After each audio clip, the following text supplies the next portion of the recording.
ಭೋಜನ ಅಂದರೆ ಅಂಟು ಮುಟ್ಟು ಮಾಡೋಂಗಿಲ್ಲ. ತಪ್ಪವಾಗಿದ್ದು 21 ದಿನ ವ್ರತ. ಎಷ್ಟು ವರ್ಷದಿಂದ ಇದು ಎಷ್ಟು ವರ್ಷ ಪುರಾತನ ಕಾಲದ ನಮ್ಮ ತಾತ ಚಿಕ್ಕಬಳ್ಳೂರು ದೇವರ ಹೆಸರು ಪಾರ್ವತಿ ದೇವಿ ಅಂತ ಸುಮಾರು ಪ್ರಾಚೀನ ಕಾಲದಿಂದಲೂ ಮಾಡ್ತಾ ಗೊತ್ತಾಗಿದ್ದು. ನಮ್ಮ ತಂದೆ ಮಾಡ್ಕೊಂಡ್ರೆ ನಾವು ಮಾಡ್ತಾ ಇದ್ವಿ. 3 ವರ್ಷಕ್ಕೊಂದ್ಸರಿ ಜಾತ್ರೆ ನಡೆಯುತ್ತೆ. ಮೊದಲನೇ ಜಾತ್ರೆ ಇರ್ತದೆ, 2 ದಿನ 2 ದಿನ ಕೊಂಡ ಎಲ್ಲ ಇರ್ತದೆ, ತುಂಬಿಟ್ಟು ಇರ್ತದೆ. ಇಲ್ಲಿ ವಿಶೇಷ ಏನು ಅಂದರೆ ಪೂಜೆ ಇಟ್ಕೊಂಡು ಕೊಂಡ ಹಾಕಬೇಕು. ಕೊಂಡ ಹಾಕ್ಬಿಟ್ಟೆ ಅದು ಒಂದು ವಿಶೇಷ. ಇದು ನಮ್ಮ ಪೂರ್ವ ಕಾಲದಿಂದ ನಾವು ಮಾಡ್ತೀವಿ.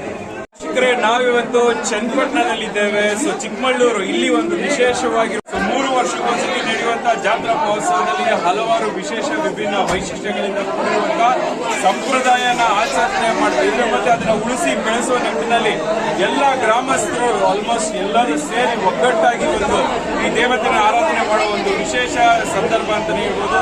ಇದಾಗಿತ್ತು ಇವತ್ತಿನ ವಿಶೇಷ ಸುದ್ದಿ. ಮತ್ತೊಂದು ವಿಶೇಷ ಸುದ್ದಿಯೊಂದಿಗೆ ಭೇಟಿ ಮಾಡ್ತೀನಿ. ಅಲ್ಲಿವರೆಗೂ ನಿರೀಕ್ಷಿಸಿ. ನಮಸ್ಕಾರ.